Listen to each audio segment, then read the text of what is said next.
Alhamdulillahi Rabbil Alamin. Wa sallallahu ala nabiyyina Muhammadin wa ala alihi wa sahbihi ajma'in wa man tabi'ahum bi ihsanin ila yaumiddin wa sallama tasliman katsira amma ba'd. Fahayakumullah bi ikhwati fillahi jami'a wa hayyikum bi tahiyyati ahli al-jannah. Tahiyyatuhum fiha assalam. Fassalamu alaikum warahmatullahi wabarakatuh. Kaifa halukum? فنسأل الله عز وجل أن يفقهنا في الدين وأن يعلمنا ما ينفعنا وأن ينفعنا بما علمنا ويزيدنا علما نافعا وعملا صالحا إنه ولي ذلك والقادر عليه. InsyaAllah ta'ala kita akan melanjutkan mengenal fikih Islami, dan kita sudah sampai pada bab izalatin najasah, bab bagaimana cara menghilangkan najis yang ainiyah wal hukmiyah. Hukmiyah, ya. Diulangi lagi coba. Hukmiyah dan ainiyah bedanya di mana? Apa itu najasah hukmiyah dan apa itu najasah ainiyah? Apa perbedaannya? Siapa yang jawab? Silakan.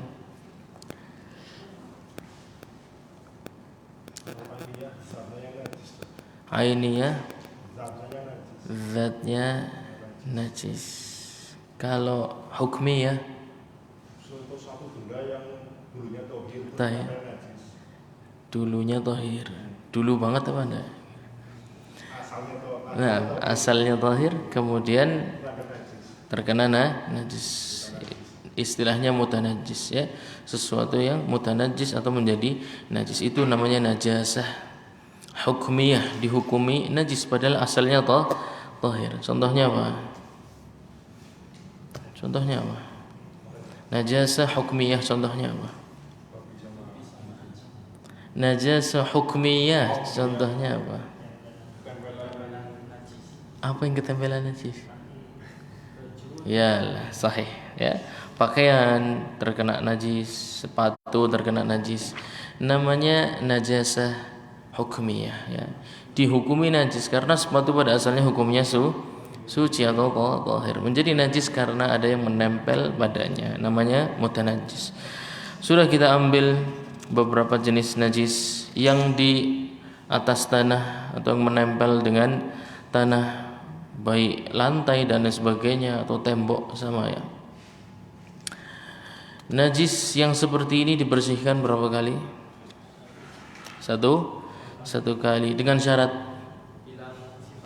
hilang sifat najisnya. Tayyib, seorang bayi, ya, berumur 1 tahun. 1 tahun masih bayi, ya, masih bayi. Setahun udah jalan belum? Ya kalau tergantung malah kasihan. Tayyib, setahun jalan, bayi setahun jalan. Di rumah lari karena masih bayi, tidak sempat nahan pipis, ya. Kemudian pipis di lantai. Pipisnya berwarna kuning, ya. Kira-kira diameternya 30 cm lah, ya. Kalau diameter 30 cm berarti jari-jarinya berapa? Baik.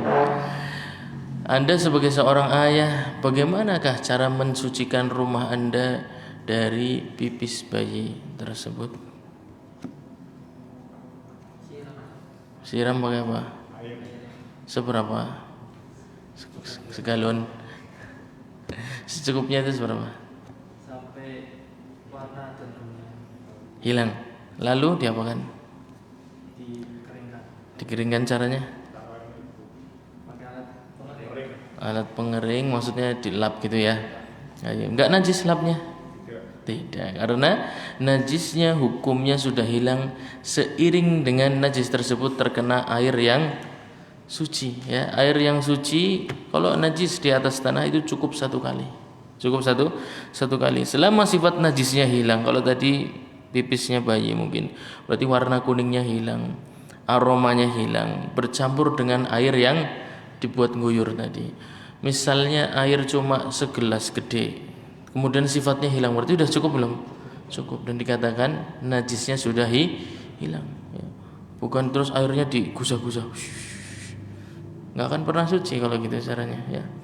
Maka memang najis yang menempel di atas tanah, di atas lantai, di tembok itu diberikan rukhsah dalam syariat Islam. Dalilnya apa? Yang berangkat kemarin silakan. Dalilnya apa?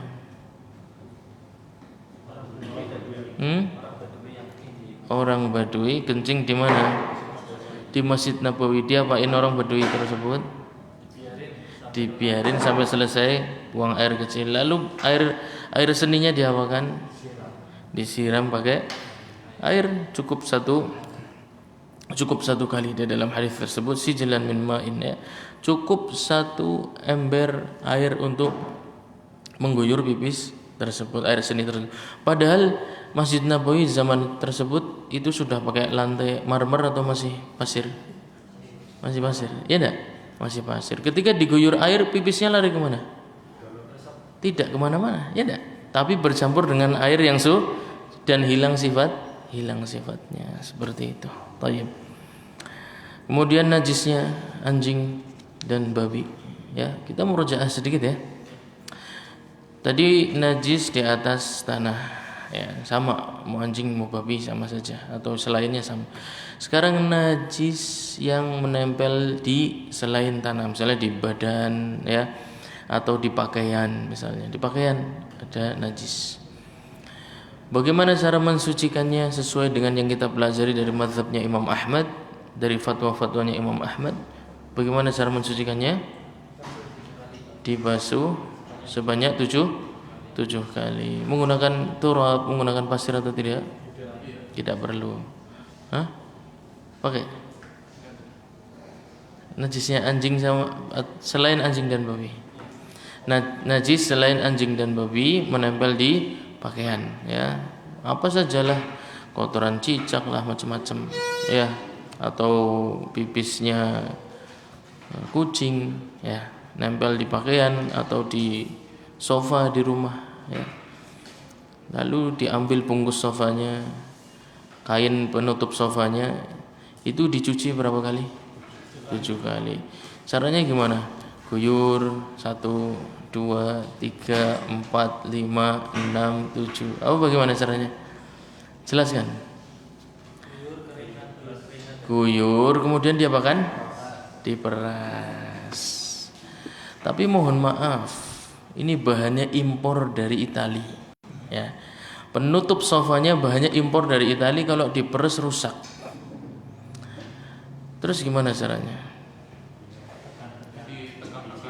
Ditekan-tekan. Supaya apa ditekan-tekan?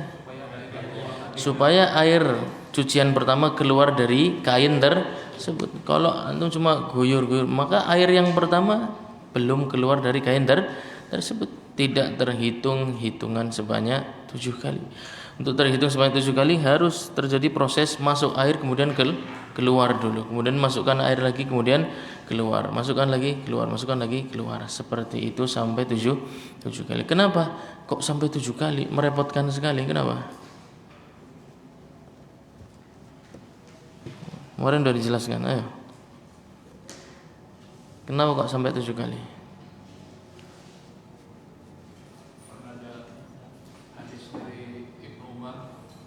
Hadis dari Ibnu Umar. Taib. Enggak apa-apa. Kami diperintahkan untuk membersihkan najis sebanyak 7 kali. Nah, hadis Ibnu Umar namanya hadis yang mauquf ya, atau asar ya, lebih umum ya, asar dari Ibnu Umar. Asar dari Ibnu Umar bahwasanya beliau radhiyallahu anhu mengatakan atau berfatwa, umirna bi ghusli al-anjasi sab'an ya, kita diperintahkan untuk mencuci najis sebanyak 7 kali. Baik. Lalu apa lagi selain asar tersebut? Asar ini tidak ada di kitab hadis manapun. Enggak ada. Asar ini tidak ada di kitab hadis manapun. Akan tapi diriwayatkan melalui kitab fikih. Didapatkan melalui kitab fikih, dinukil dari para ahli fikih sejak zaman salaf ya, sejak zaman Imam Ahmad sudah dinukil fatwa dari Abdullah ibnu Umar radhiyallahu anhu. Tayyib. Lalu bagaimana? dhaif berarti asarnya. Atau bagaimana? Anda butuh penguat selain asar ini, ya. Apa? Penguatnya apa? Selain asar ini apa? Apa? Bejana dijilati anjing. Qiyas, ya. Dikiaskan kepada anjing, dikiaskan kepada anjing, hanya saja tidak menggunakan turab, tidak menggunakan turab. Mengapa dikiaskan dengan anjing?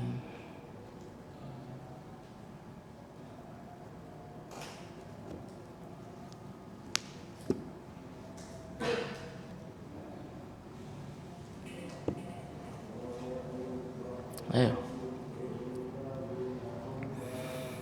Kenapa kok boleh hadis yang tentang anjing menjilat di bejana kalian maka cuci tujuh kali? Kenapa boleh dikiaskan ke najis yang lain? Kenapa boleh terjadi kias di di hadis tersebut? Padahal hadisnya menyebutkan anjing, bukan? Iya. Kenapa boleh antum kiaskan ke air seninya kucing? Boleh antum kiaskan ke najis-najis yang lain? Kenapa kira-kira? Sama-sama najis. Betul juga ya, sama-sama najis. Tapi kan hadis tersebut khusus, maksudnya ya. Hadis tersebut khusus menyebutkan anjing. Kenapa Imam Ahmad sampai mengkiaskan ke selain anjing gitu loh? Kok boleh? Kemarin sudah.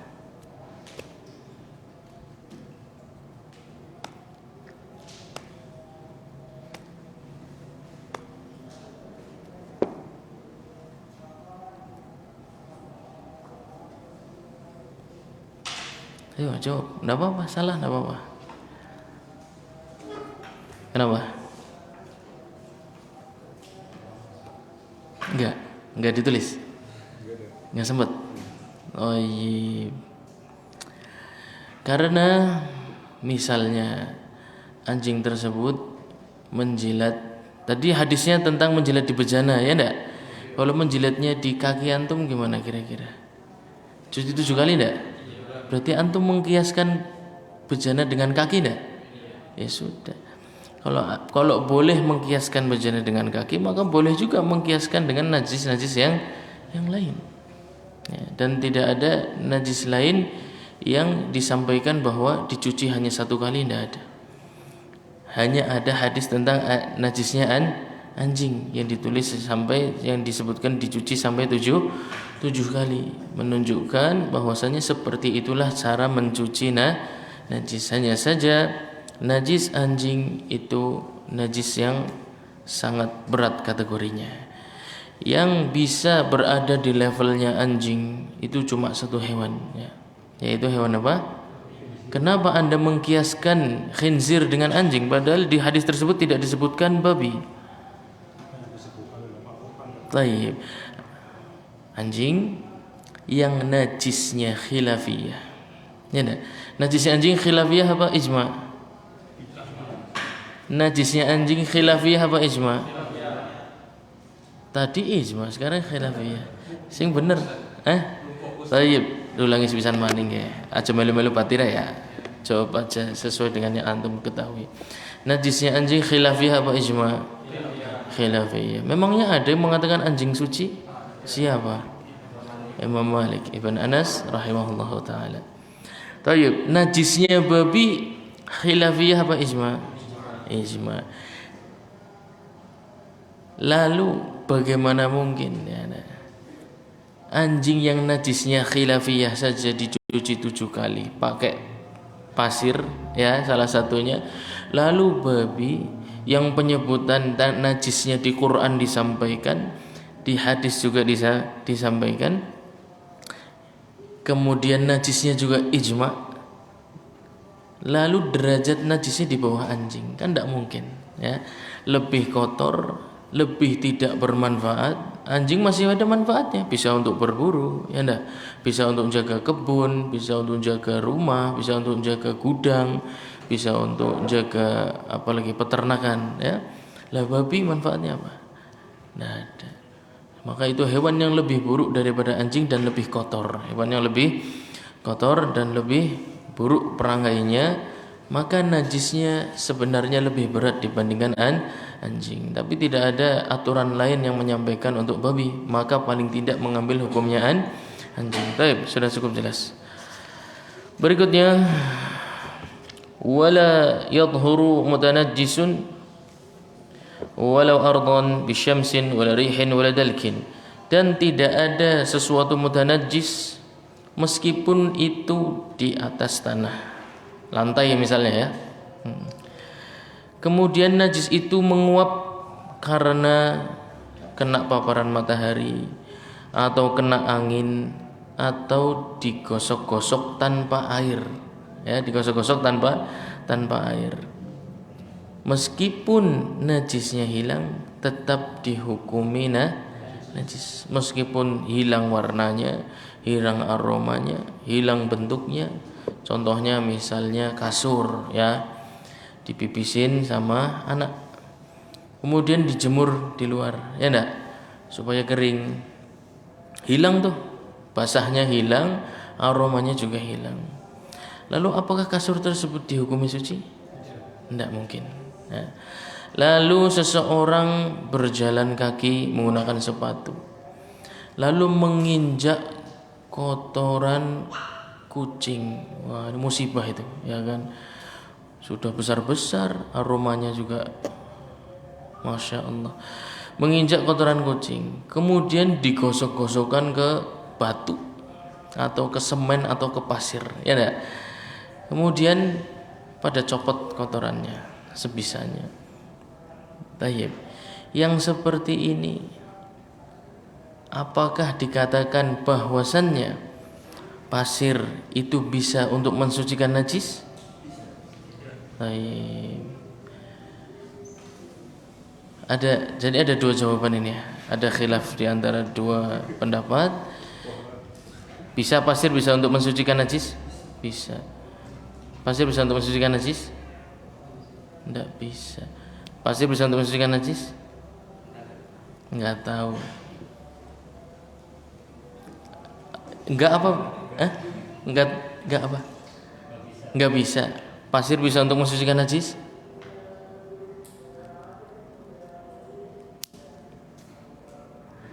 Enggak bisa. Oh, ikut-ikutan depan. Sebelahnya, pasir bisa untuk mensucikan najis? Bisa. Bisa. Ikut apinya ya. Pasir bisa untuk mensucikan najis? Bisa. Enggak bisa. Bisa. Bisa. Enggak bisa. Enggak tahu. Enggak bisa. Khilafnya cukup kuat ya. Jadi sebagian ulama mengatakan pasir bisa untuk mensucikan najis, sebagian enggak bisa. Hadisnya tadi sudah saya sebutkan. Ketika seorang badui pipis di pojokan Masjid Nabawi. Waktu itu Masjid Nabawi itu bawahnya pasir apa sekarang granit? Pasir apa granit? Pasir. Kalau pasir bisa mensucikan najis, kenapa enggak dikubur saja pipisnya? Iya enggak? Kenapa harus diguyur pakai air? Wadih? Sudah terang? Belum? Iya. Belum terang juga. Nah, ya. Seorang Arab Badui pernah kencing di pojokan masjid. Nah, hadisnya semua orang sudah tahu dari ujung barat sampai ujung timur. Ya enggak? Hadis sangat terkenal. Ya enggak? Antum pernah dengar kan? Seorang Badui yang kencing di pojokan Masjid Nabawi, hadisnya pernah dengar enggak? Pernah. Terus diperintahkan untuk apa? Nabi SAW memerintahkannya bagaimana? Ya, biarkan kencingnya selesai, kemudian ambil air untuk mensucikan pipisnya. Pertanyaan saya, waktu itu Masjid Nabawi sudah lantai granit atau masih pasir? masih pasir. Kalau pasir bisa mensucikan najis, kenapa nggak dikubur saja pakai pasir?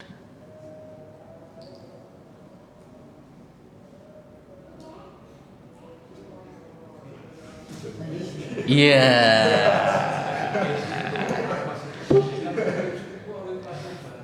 Kenapa harus repot-repot ini buah sumur dulu?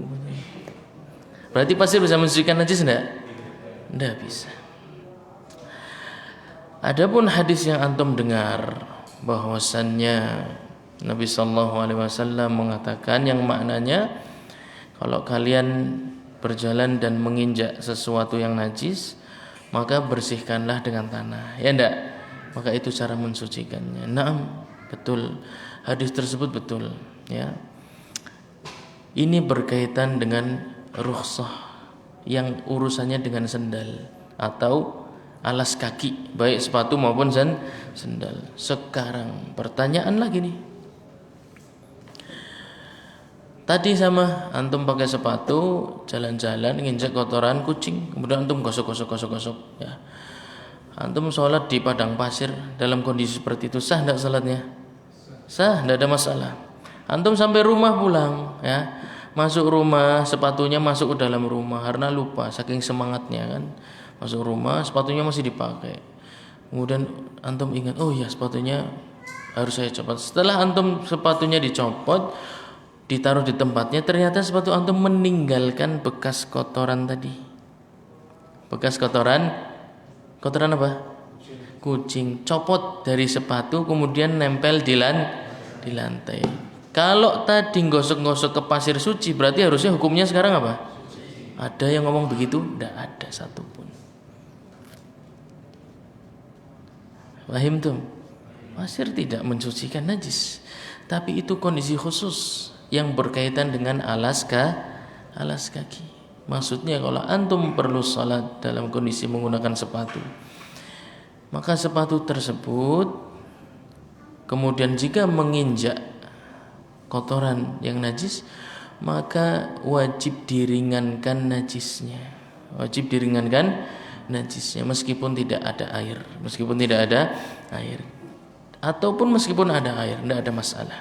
Ya.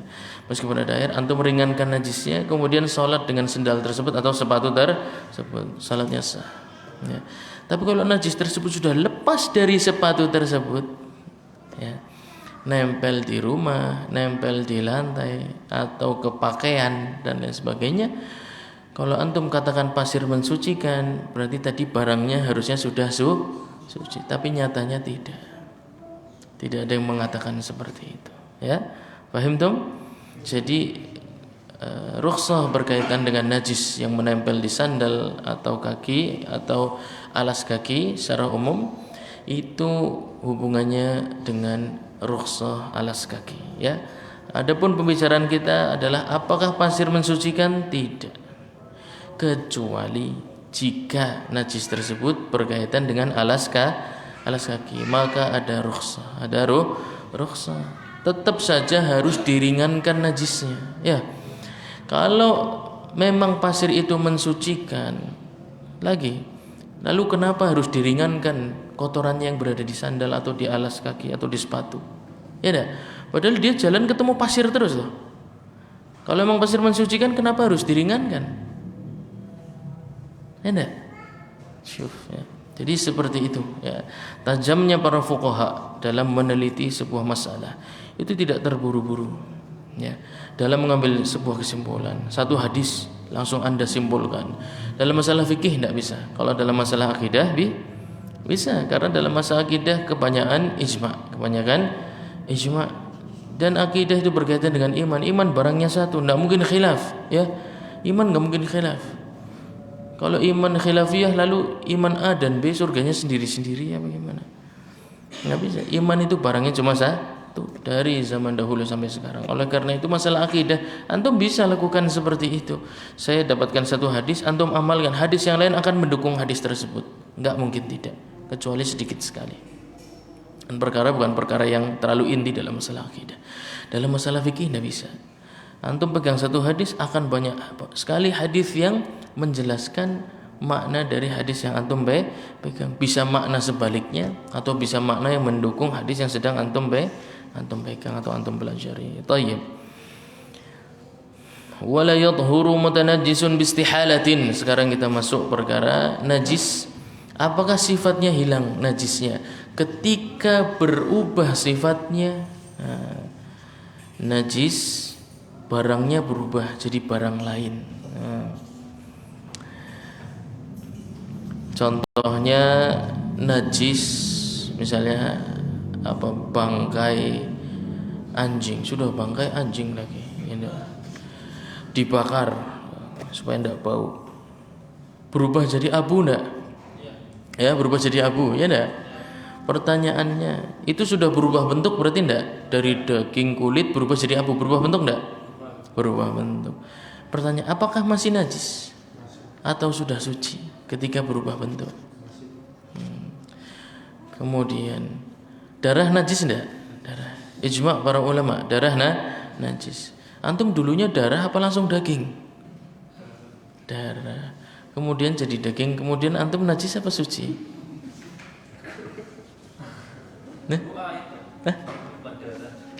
Air. Iya, dari suci ya. Kemudian berubah jadi darah, ya enggak? Setelah air itu menjadi darah enggak? Iya. Apa air langsung jadi orang? Air langsung jadi daging? Prosesnya jadi darah dulu enggak?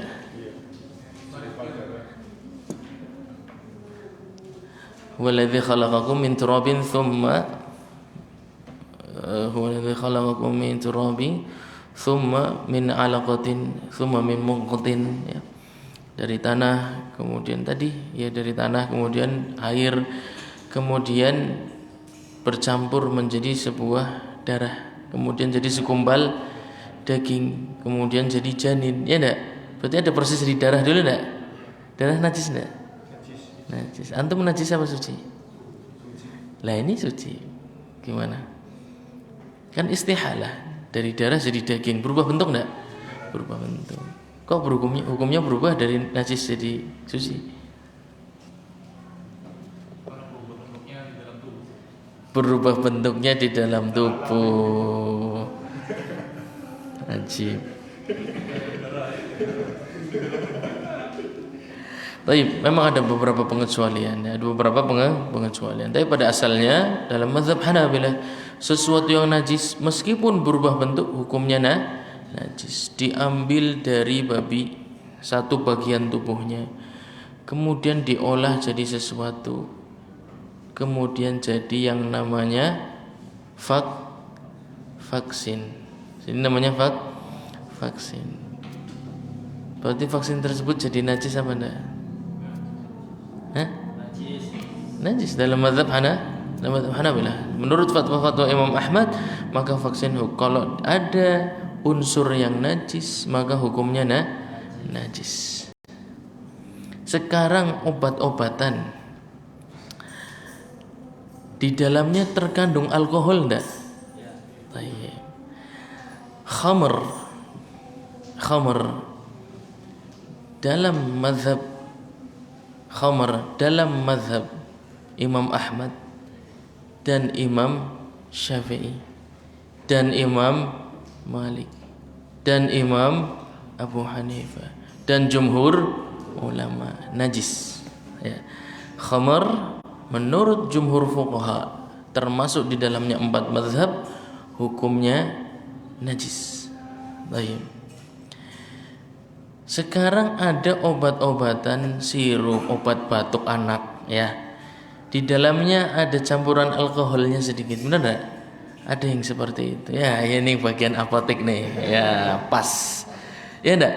Ada bahan alkoholnya enggak? Iya. Terus gimana menurut antum? Najis juga enggak? Berarti. Najis juga enggak kira-kira? Najis. Baik. Kita akan jawab nanti. Baik. Wala yadhuru mutanajjisun bi istihalatin. Pertama, inti yang pertama itu harus paham.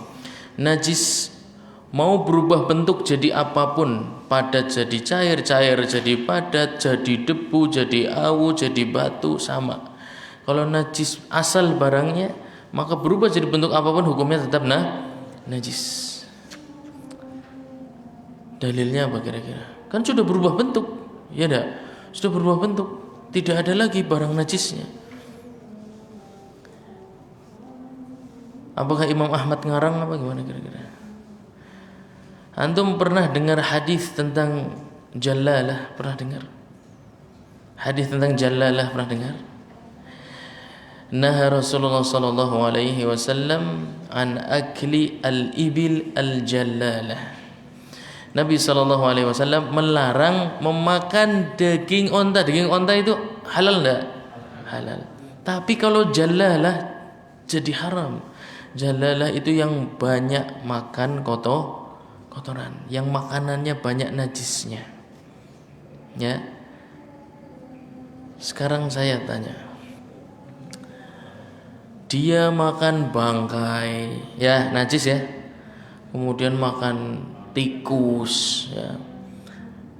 Makan bangkai cicak, macam-macam dimakan sama onta tersebut. Itu bangkai tadi ketika dia kunyah, kermut, dilek-lek, kemudian sambil nginum air, seruput. Itu lama-lama diserap tubuhnya onta berubah jadi daging enggak? Saya mau tanya. Iya. Berubah bentuk enggak berarti? Berubah bentuk. Tapi tetap dilarang enggak? Tetap dilarang. Itu dalil paling kuat Imam Ahmad, ya. Makanya orang-orang yang mengatakan vaksin ini babinya sudah tidak ada, sudah berubah, ya nggak bisa. Perubahannya tetap asalnya dari najis, nggak bisa. Kalau antum mau mengatakan seperti itu, antum akan jawab hadis jalalah caranya bagaimana? Wong itu najis berubah jadi daging, dikunyah di mulut, diserap di usus, ya ada. Onta ada ususnya nggak kira-kira? Ada. Saya nggak tahu, makanya tanya. Diserap sama dia, berubah jadi daging, ya enggak? Berubah jadi bulu.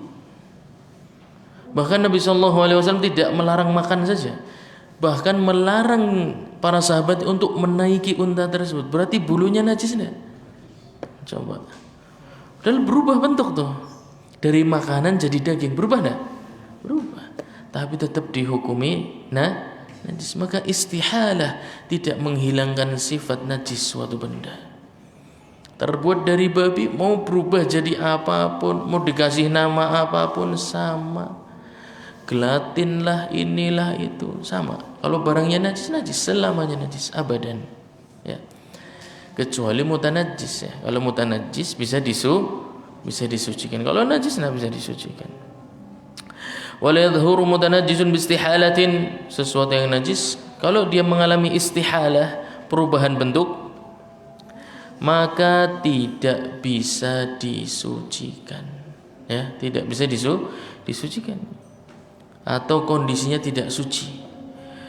Faramadun najasah, ya, maka abunya najis dibakar jadi abunya najis, atau pasirnya, ya, dibakar bercampur dengan tanah jadi pasirnya najis, atau asapnya, ya, bakar bangkai, asapnya kembul, asapnya najis, ya, asapnya najis. Kalau nempel di pakaian antum, terus antum cium pakaian ada baunya, berarti pakaiannya najis. Wadudu jurhin, dan dud itu yang kalau luka, belatung, ya, belatung dari sebuah luka yang kemudian sampai muncul belatungnya. Kok belatungnya dihukumi najis kira-kira kenapa kira-kira? Bisa ngira-ngira enggak? Hah? Karena makanannya darah, dan darah najis dengan ijma' para ulama. Nah, wasarasir kunufin, ya, coro, ya. Coro nggak ada nas yang mengatakan coro itu najis, nggak ada. Akan tetapi lihat dulu tempat tinggalnya. Nah, kalau coro tersebut sejak telur sudah antum simpen di akuarium. Kan ada ya yang hobinya aneh-aneh ya. Coro Madagaskar lah ya. Apa coro Italia kan. Kayaknya duwe coro oli nang Italia kan nggo ongrongan ya kan. Disimpen di akuarium. Makanannya bayem ya, makanannya pur. Ya. Maka coro yang seperti ini hukumnya apa? Kembali ke asal. Hukumnya kembali ke asal. Hukumnya apa?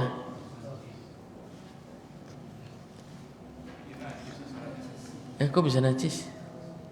Biasanya di tempat yang kotor. Iya, kan tadi itu tak kasih tahu. Ya, sejak telur sudah antum simpan di akuarium. Ya, jadi dia nggak sempat makan yang najis. Ya. Dia dari lahir makannya tadi, ya rujak, tahu, indomie, ya, nggak ada yang najis. Maka coro yang seperti ini hukumnya tetap hukum asalnya itu tahir. Dan kiaskan ke semua hewan, ya. Hewan-hewan yang asalnya tahir kemudian makanannya najis, maka antum harus hati-hati, ya. Hukumnya berubah. Nah, ini memang masalah yang khusus ya, masalah yang khusus. Hukumnya berubah. Tadinya suci bisa jadi najis, bisa jadi najis karena makanannya. Nah, wa kalbun waqa'a fi malahatin fasara milhan. Wah, ini juga nih ajib nih. Ya. Antum pernah lihat proses penambangan garam enggak kira-kira? Ada yang pernah lihat proses petani garam? Kebayang enggak kira-kira? Air laut dipindahkan ke sebuah bak terpal ya, dijemur yang panas terik. Kena angin, kena panas, lama-lama airnya hilang, berubah jadi garam. Taib. Sewaktu masih jadi air laut, tiba-tiba ada pemain bola dari Eropa lari-lari dengan anjingnya. Ya. Pemainnya ini lewat samping kolam, tapi anjingnya nggak mau. Anjingnya lewat kolam yang isinya air laut tadi. Tas, lewat. Ini berarti anjingnya kering apa basah ini? Anjing basah. Taib. Udah lewat ya kan. Sing duwe petani garam nggak mau, diundang-undang. Melayu anjingnya tambah banter melayunya, plencing. Nah. Akhirnya hari demi hari berlalu. Ya. 1 pekan kemudian, berapa hari sih jemur biasanya? Nggak tahu ya. Saya nggak ada pengalaman sih. Setelah kering, airnya habis berubah jadi garam. Kemudian disetor ke pabrik. Ya. Di packing, dikasih merek, dikasih label. Ya. Kemudian tiba-tiba ada di meja makan. Kira-kira dicampur ke makanan. Label halal. Baik, nggak boleh dijual ya. Garam yang seperti itu tidak boleh dijual beli kan, karena hukumnya najis. Kenapa najis? Kan garam hukum asalnya suci. Kenapa najis? Karena mutanajis ya. Mutanajis kemudian berubah bentuk dari cair menjadi padat, sudah jadi najis, sudah nggak bisa disucikan. Sudah tidak bisa disucikan karena awalnya mutanajis kemudian mengeras menjadi sesuatu yang padat, sudah tidak bisa disucikan karena bagian najis dan tidak najis sudah nggak bisa dipisahkan. Maka garam yang seperti ini hukumnya najis dan tidak boleh diperjualbelikan. Jadi antum siapa tahu jadi juragan garam nanti pengalaman ya. Wa nahwi dzalika najisun. Nah, itu contoh-contoh ya yang diberikan oleh penulis supaya antum kira-kira bisa mengkiaskan ke berbagai macam masalah ya. Ghairal khamrah, kecuali khamr. Lah itu dia. Dahulu proses terjadinya khamr, kita cerita proses terjadinya khamr zaman dahulu ya. Sari buah, ya kan, diperes, dikumpulkan, baik kurma, baik apel, apapun. Kemudian didiamkan. Lama-lama fermentasi enggak? Fermentasi yang pertama ketika aromanya sudah sangat nampak itu namanya khamr. Diminum memabukkan ya. Setelah melewati proses nabidh ya, proses nabisnya sudah lewat ya. Ini aromanya sudah aromanya khamr. Kemudian enggak diminum sama dia. Fermentasi khamr ini dari buah ini enggak diminum sama dia, dibiarin aja. Lama-lama dia akan berubah ke tahap berikutnya. Berubah jadi apa? Jadi cuka. Jadi cuka apel ya, cuka korma, macam-macam berubah jadi cuka. Itu proses seperti itu. Sari buah, kemudian jadi khamr, kemudian jadi cuka. Khamr tadi hukumnya apa? Najis ya. Jumhur fuqaha dan 4 mazhab. Khamr hukumnya najis. Cuka hukumnya apa? Halal tahir ya. Menyelisihi yang kita pelajari tadi enggak? Ini contoh. Makanya disampaikan boleh ghairul khamri, kecuali khamr. Ini pengecualian. Berubah dari yang najis menjadi yang suci ya. Berubah dari khamr jadi cuka. Khamrnya najis, cukanya suci. Istihalah bukan? Istihalah berubah bentuk, tapi hukumnya juga ikut berubah. Kalau tadi kita pelajari istihalah tidak merubah hukum. Istihalah dari najis jadi najis. Ghairal khamrah, kecuali khamr ya. Kalau dia berubah jadi cuka, maka hilang sifat najisnya menjadi suci. Naam. Idzan qalabat bi nafsiha khalla ya. Tapi antum harus perhatikan ya. Di dalam beberapa hadis Nabi SAW menyampaikan tentang khal.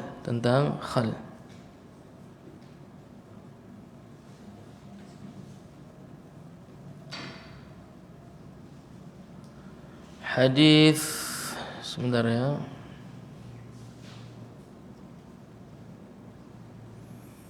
Hadis Ibnu Umar kalau tidak salah, ana lupa.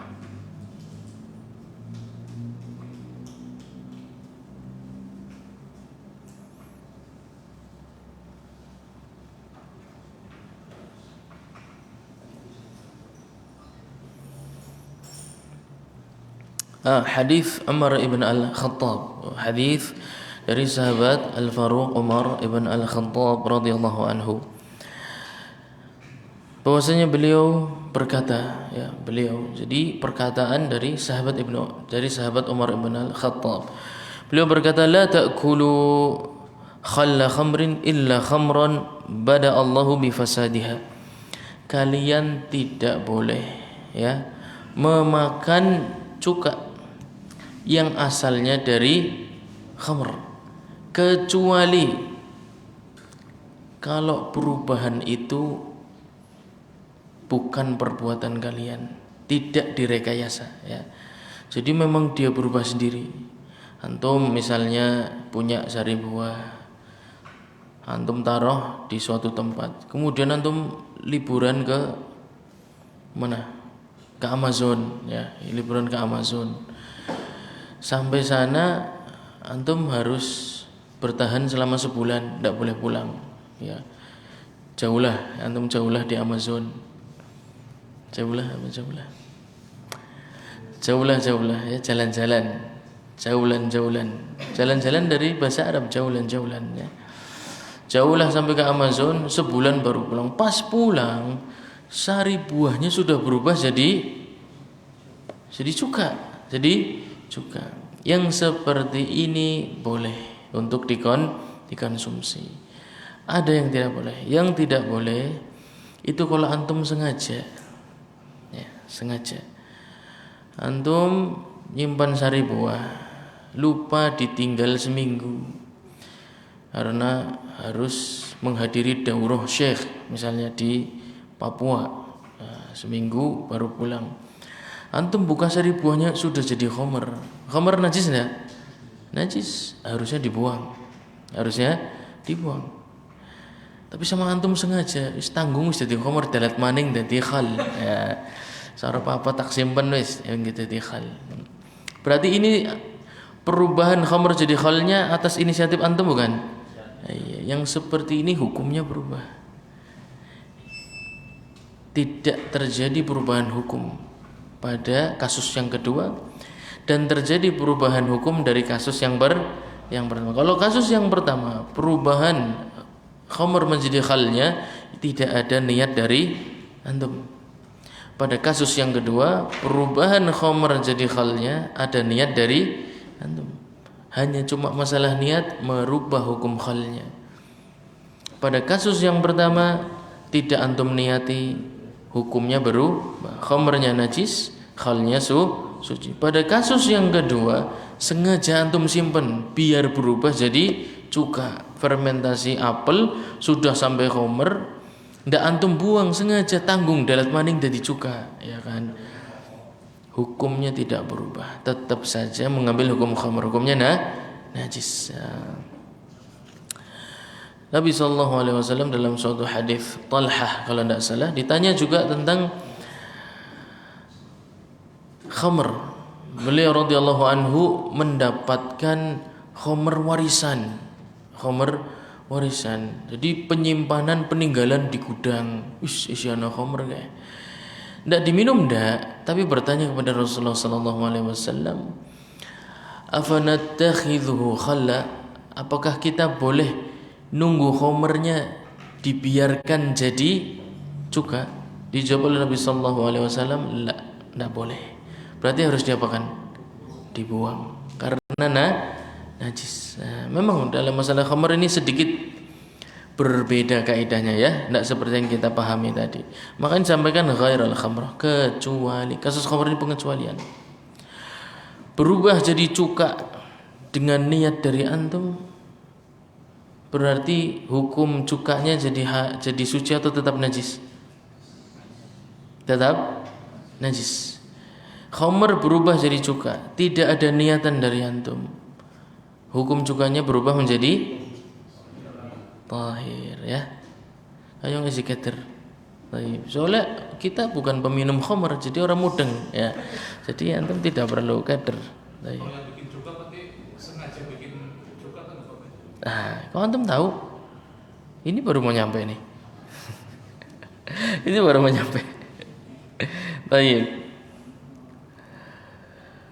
Lianna najasataha li shiddatiha al-muskirah ya. Wa qad zalat, pada asalnya telah hilang sifat memabukkan pada khamr yang sudah berubah menjadi cuka, maka harusnya hukumnya juga hilang. Akan tetapi kalau diniati, hukum najisnya tetap melekat sesuai dengan sabda Nabi sallallahu alaihi wasallam ketika ditanya, boleh enggak khamr yang aku warisi ini tak biarkan aja biar jadi cuka sekalian? Enggak boleh, kata Nabi sallallahu alaihi wasallam. Kalau enggak boleh berarti tandanya harus dibuang. Kenapa kok tandanya harus dibuang? Kenapa najis? Taib. Karena itu asalnya ya. Asalnya najis itu kalau terjadi istihalah tidak merubah hukum najisnya, tetap najis. Ya dah. Itu kan yang kita ambil di pertama ya. Kecuali kalau khamr berubah jadi cuka tanpa diniati. Taib. Kalma'il katsir idza zala taghayyuruhu bi nafsihi wal 'alaqah idza sarat hayawan tahira. Nah, fa in khullilat, nah nih ya masalah berikutnya, liqasdi takhlili lam tathur. Kalau diniati maka cukanya tetap najis. Wal khallul mubah, terus carane pimen ben bisa gawe cuka, carane halal priben carane. An yusab 'ala al-'inabi aw al-'asiri khallun qabla ghalayanihi hatta la yaghli. Ketika proses dari sari buah menuju cuka.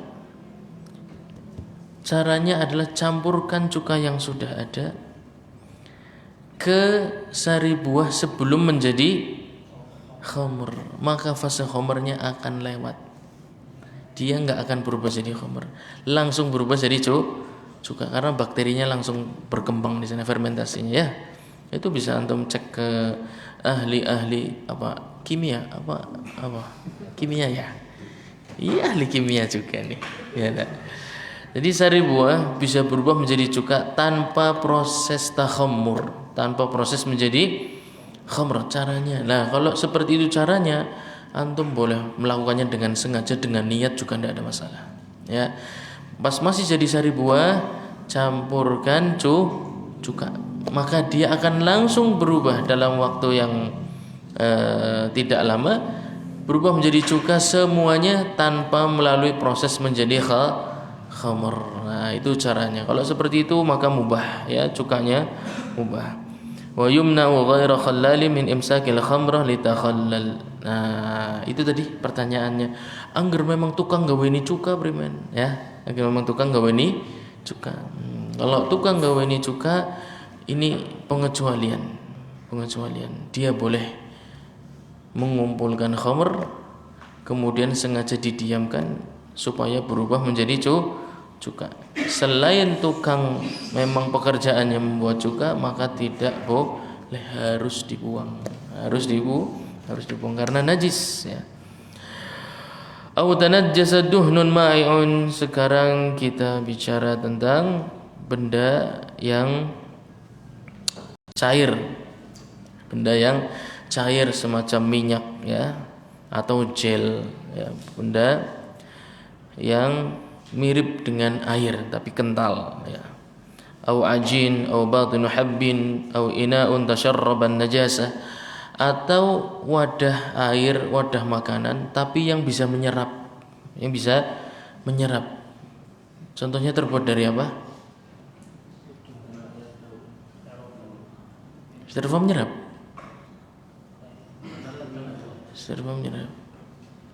Apa? Dari kayu nyerap nggak kayu? Kayu nyerap air ya. Wadah banyu, kayunya kayu sing gede, tengahnya diceklongin buat wadah air ya, jadikan mangkok. Kemudian air tersebut najis ya. Air tersebut tanajjas duhnun ma'i'un ya. Minyak kecemplungan najis. Hukumnya jadi najis enggak kira-kira? Jadi najis. Enggak perlu kulatin enggak perlu. Enggak perlu. Kenapa? Karena yang bisa menggunakan kulatin itu air mutlak ya. Air yang tahur ya, air yang tahur. Kalau ingin antum bicara kulatin itu babnya air yang tahur ya. Sekarang ada benda mirip dengan air tapi sedikit lebih padat seperti minyak misalnya ya. Minyak kejatuhan cecek ya. Ya wassalam tuku maning ya. Tuku lengah maning berarti. Karena najisnya sudah bercampur dan sudah menyebar karena dia sifatnya cair ya, sudah menyebar. Atau tadi wadah apa namanya? Wadah air terbuat dari kayu tapi urung diplistur ya. Terus dapat nama nih kayak eben ora dempul diplitur terus dia apa? Melamik ya. Jadi ini wis anti air. Enggak, ini masih mentah ya. Masih mentah. Kalau diguyur air nyerep enggak? Tayyib. Go wadah banyune ketetek ketiban cecek maning. Cocok renang nganti mati nang kono. Wis cecek bangkai sisan. Ya ndak? Airnya nyerep enggak? Nah, yang seperti itu enggak bisa disucikan. Lebih baik jadikan apa? Jadi pendem bae wis ya. Enggak bisa disucikan. Sama seperti tadi yang pertama. Apa tadi yang pertama? Minyak ya. Kemudian misalnya keju yang belum jadi ya, pabrik pembuatan keju tapi masih diolah tuh. di panci yang besar sih diaduk, tiba-tiba lompatlah sang cicak, cepluk, karena sudah lama tidak makan keju, ya, lompat renang, wah, sampai mati di situ. Pabriknya tutup, ya, lebih baik pabriknya tutup aja, rugi, rugi, tayyib. Ausikin suqiyatha. Antum pernah lihat proses pembuatan pisau enggak? Pernah enggak? Nang YouTube lah, pernah pedang. Proses pembuatan pedang pernah? Iya. Setelah dipentung-pentung, sebelum dipentung-pentung diapakan dulu? Dibakar. Setelah dibakar, warnanya merah, dipentung-pentung, ya enggak? Kemudian diguyur air enggak? Air yang buat guyur tadi habis buat renang cicak sampai mati di situ. Ya. Airnya di baskom, habis buat renang cicak sampai mati bareng teman-temannya. Yo, ciblon nang kono, ciblon nang kono sampai mati. Pas diambil buat guyur pedang atau pisau, ya, ces, menguap, ya. Kata para fuqaha, proses mengerasnya besi yang tadi dipanaskan itu mengambil unsur air termasuk di dalamnya yang buat guyur tadi, ya. Karena molekulnya wis angel ke, bicara molekul ke angel, ya. Besi yang bisa mentiung karena panas dengan besi yang dingin yang keras, molekulnya keras yang mana?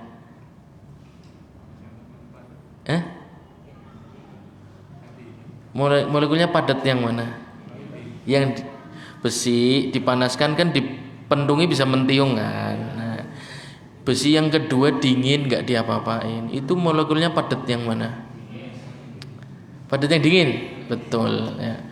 Berarti yang panas itu molekulnya sedikit terbuka ndak? Ditambahi banyu, dadi adem ora?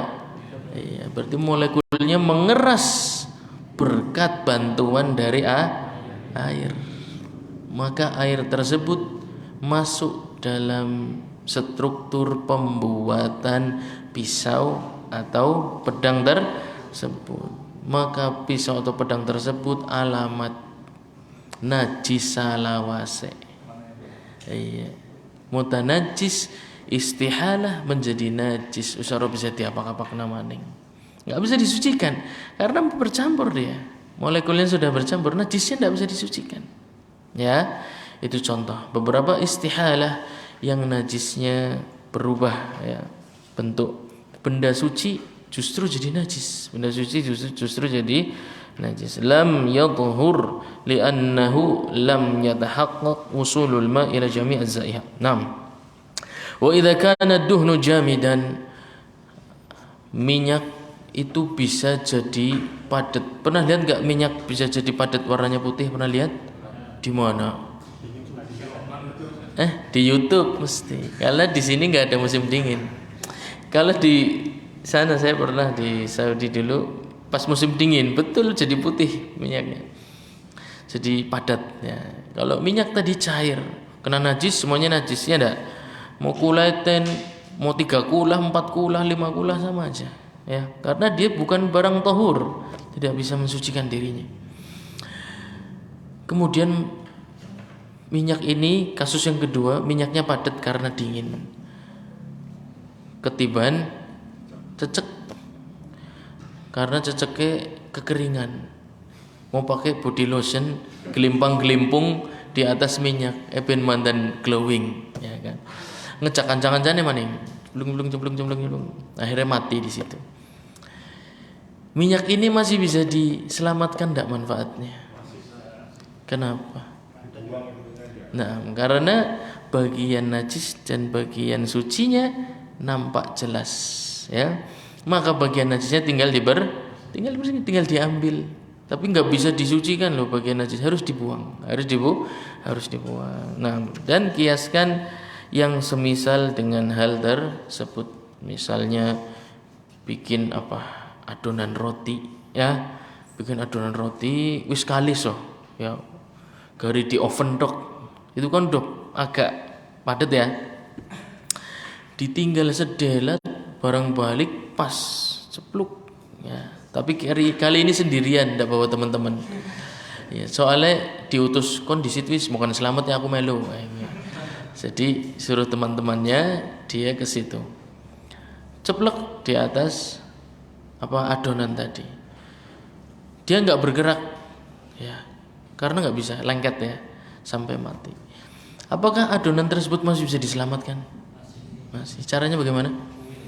Nah, dibuang bagian yang najis, terkena najis tersebut. Nah, antum dari contoh-contoh yang disampaikan oleh penulis sekarang bisa menyimpulkan ya, bisa mengambil gambaran kira-kira ada nggak barang yang bisa diselamatkan meskipun kena najis, dan barang-barang yang tidak bisa diselamatkan kalau terkena najis. Kemudian ada istihalah, perubahan bentuk dari najis menjadi barang yang lain, seperti gelatin ya, penggunaan gelatin. Ini Syekh juga mengingatkan tentang penggunaan gelatin. Gelatin itu apa gelatin? Gelatin itu proses kimiawi dan juga pasteurisasi. Benar enggak? Tulang dan kulit hewan dicampur dengan asam, bisa HCl. Satunya lagi apa ya? Yang NaSO4 ya. NaSO4 itu namanya apa? Basa. BaSO4 itu apa? Basa. Kalau Na asam juga ya. Berarti bisa HCl, bisa NaSO4. Itu asam semua. HCl apa HCl? Asam lambung. HCl apa? Asam apa namanya? Asam klorida. Betul. Cl-nya klorida. Kalau NaSO4 natriumnya. Sulfat. Nah, jadi kalau nggak HCl NaSO4 itu di baik kulit maupun tulang itu bisa hancur ya, hancur. Setelah hancur ada proses itu diambil sarinya, muncullah yang namanya gelatin. Ya. Gelatin ini digunakan untuk membuat benda-benda yang bisa meleleh, padat nanti bisa meleleh. Contohnya apa? Bisa berubah jadi cair misalnya. Kapsul gelatin pakainya. Kemudian permen itu ada campuran gelatinnya juga. Kemudian biasanya coklat juga. Ya, coklat itu biasanya juga ada campuran gelatinnya. Permasalahannya, gelatinnya ini dari tulang dan kulit apa? Itu dia permasalahannya. Karena kita sudah ambil tadi, perubahan bentuk atau istihalah tidak menghilangkan hukum najis suatu barang, ya tidak? Kecuali apa tadi? Khamr. Kalau tulangnya berasal dari tulang yang najis, sekarang perusahaan ya, pembuat gelatin, apa korupan gawe gelatin mikiri ketak sembelih tuli. Yang jugutnya pasti kan barang-barang, iya enggak? Sisaan supaya untungnya besar. Masalahnya di situ. Terus pimen saya juga enggak bisa jawab. Ya angel sih. Terus pimen coba? Enggak tahu kan? Iya. Akhirnya disitulah sebenarnya tugas MUI di situ. Ya. Tugasnya Mas MUI itu di situ. Ya. Kita hanya bisa percaya seperti itu. Dan insya Allah beban tanggung jawab kita sudah selesai. Karena fasalu ahla dzikri in kuntum la ta'lamun. Dan yang duduk di Mas MUI ini orang-orang yang ulama, ya. Ulama. Enggak tahu maksudnya ulama beneran dan enggak tahu. Tapi insya Allah saya berharap ulama. Ya masih beberapa orang masih ada yang ulama, khususnya yang bagian bahas ilmi, yang bagian meneliti gitu ya, itu masih para ulama. Hanya saja campuran ya, Mas MUI ini campuran dari berbagai macam organisasi. Jadi labelnya ulama tapi masih punya muatan politik karena dibagi ke seluruh ormas Islam. Ormas Islam pasti punya perwakilan di MUI. Jadi bukan standarnya hanya dia alim atau tidak alim, tapi ada standar dia dari ormas mana, ormas Islam mana. Wallahu alam, semoga mereka semua masih menjalankan amanah ya, dan masih diberikan taufik Allah Subhanahu wa taala untuk betul-betul menjaga label halal yang mereka keluarkan. Ya, paling kita hanya bisa bersandar dari label halalnya MUI. Ya, seperti itu. Itu kisahnya Gelatin kira-kira seperti itu. Terus apa lagi yang belum jelas? Sudah sepertinya ya. Wa in kana duhnu jamjan, udah. Wa in ikhtalata min haram. Baik, ada pertanyaan enggak? Kita cukupkan sekian, insyaallah sambung di kesempatan yang akan datang. Apakah ada pertanyaan dari bapak-bapak dan mas-mas yang hadir? Silakan. Sirup. Sahih. Apa? Sari buah. Yang alkohol. Alkohol. Oh iya, alkohol belum dibahas ya.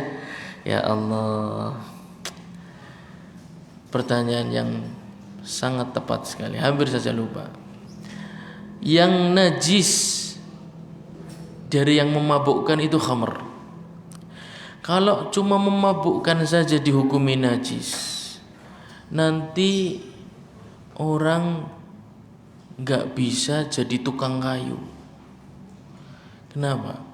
Karena lem kayunya dibuat mabuk. Ya enggak? Ngelem. Ya. Kemudian apotek tutup. Karena beberapa obat banyak sekali yang ada kandungan alkoholnya. Pertamina bisa tutup karena bensin juga ada kandungan alkoholnya. Berarti antum kesini naik sepeda besok-besok. Kira-kira dari segitu udah mulai tergambar ya. Dari segitu antum sudah mulai tergambar. Berarti alkohol dan khamr itu sama enggak hukumnya? Harus berbeda. Harus berbeda. Yang paling nampak sekarang saya mau tanya, cuka itu ada kandungan alkoholnya enggak? Dan halal dan suci, dan Nabi SAW bersabda, ni'mal idam al-khal, makanan yang paling banyak manfaatnya dan paling nikmat adalah cuka. Padahal ada nisbat, ada persentase alkoholnya enggak? Ada, cuka ada persentase alkoholnya. Maka alkohol bukan khamr, meskipun memabukkan. Kalau cuma alasan memabukkan atau menghilangkan akal dianggap najis seperti khamr, terus obat tidur menghilangkan akal enggak? Menghilangkan akal. Apotik hampir alamat obat bius maning wis. Apa? Wis alamat wis. Toko bangunan ya, apotik, pekerjaan tukang kayu, angel ya. Jadi antum harus paham perkembangan jenis-jenis barang yang tercampur dengan alkohol ke depan akan semakin bervariatif ya. Cukuplah cuka menjadi dalil antum bahwasanya alkohol itu hukumnya, ya aduh lama sekali ya Allah. Cukuplah cuka bagi antum sebagai dalil bahwasanya alkohol hukumnya, ya sudah jelas-jelas di dalam cuka terkandung. Dan Nabi SAW mengatakan ni'mal idam, sebaik-baik yang paling banyak manfaatnya, yang paling bagus untuk lambung. Ya, cuka apel termasuk yang baik untuk lambung. Maka alkohol sekali lagi kita tanya hukumnya suci. Tapi kalau alkohol saya beli di apotik yang ukuran paling besar berapa mili? 1 liter. Karena pusing mikiri bayar. Karena pusing ya. Mau ngambil bantuan UMKM aja syaratnya banyak sekali. Pusing. Dan ini mumpung ada alkohol. Katanya pengajian di Ibrahim Center, alkohol itu tidak najis. Maka kita ucapkan Bismillahirrahmanirrahim. Ditenggak glak. Tayyib. Mati.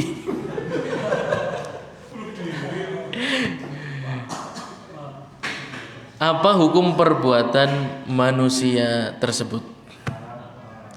Hukumnya haram. Mengapa? Kan yang diminum benda yang suci. Ya, betul. Benda yang suci juga beberapa bisa membunuh. Ya enggak? Contohnya obat nyamuk King Kong. Ya.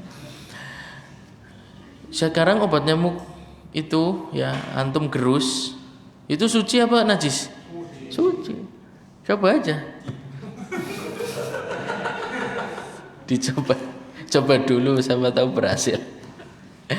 Tidak semua yang suci itu boleh dikonsumsi, ya. Tidak semua yang suci itu bermanfaat. Tidak semua yang suci itu memberikan manfaat. Belum tentu.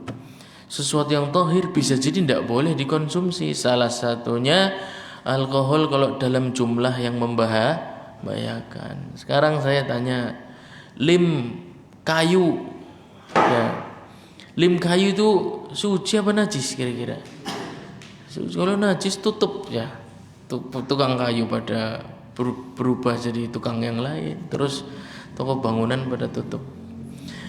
Lem kayu suci, tapi kalau penggunaannya coba, ya, dijadikan alat untuk menghilangkan akal sehat. Ya. Berarti dia lupa waktu makan, lupa waktu sholat, lupa dia ada di mana, lupa dia siapa, punya hutang belum dibayar sampai lupa. Ya. Karena pusing kena lem kayu tadi dibuat ngelem. Nah, lem kayu itu tidak najis, akan tetapi kalau penggunaannya membahayakan hukumnya haram, seperti itu kira-kira. Oh iya, kalau alkohol juga najis, kasihan toko parfum juga pada tutup. Jadi bukan hanya toko bangunan, ya. Apotik, toko bangunan dan toko parfum ikut-ikut tutup semuanya. Karena hampir seluruh parfum ada campuran alkohol. Jadi alkohol hukumnya yang pada keder. Ya Allah, aku muter-muter wis aduh nemen lho. Munyau sampai pabrik obatnya mungkin kongan apa tak sebut gak endorse. Sampai tahu mau donasi kan? Oh iya, karena sudah belum menerima. Susah menerima alkohol itu tidak najis, susah ya. Ya itu tadi dalil paling besar bahwasanya alkohol tidak najis adalah dalil tentang cuka, ya. Karena di dalam cuka terkandung alkohol. Kalau tidak percaya cek sendiri, ya. Dibawa antum beli cuka terus dibawa ke lab, ya. Terus antum di sana mau periksa apa Mas, kolesterol? Tidak, saya mau periksa cuka. Ya, cukanya ini alkoholnya berapa persen gitu. Boleh, kenapa? Yang penting bayar. Ya, sultan bebas. Ya enggak. Baik, ada pertanyaan lagi. Alkohol jelas ya tadi? Baik, selama penggunaannya tidak membahayakan, maka kembali hukum asal yaitu tidak najis, ya. Tapi kalau diminum membahayakan, maka hukumnya haram, tidak boleh. Diminum secuil dicampur dengan obat batuk, ya itulah yang terjadi, ya. Dicampur dengan parfum, digunakan untuk pakaian, untuk wangi-wangian. Nah, labas. Ada yang lain? Jelas ya?